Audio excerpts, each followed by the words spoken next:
నాడు ప్రవక్తలు క్రీస్తు జన్మ శుభవార్తను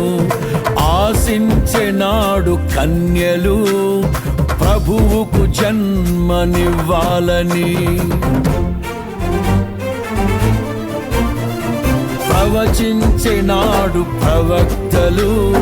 క్రీస్తు జన్మ శుభవార్తను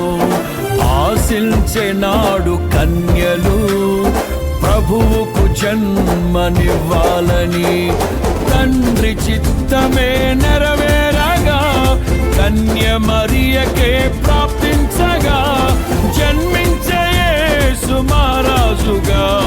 కాలము విడిపోయే రెండుగా జన్మించే యేసు మహారాజుగా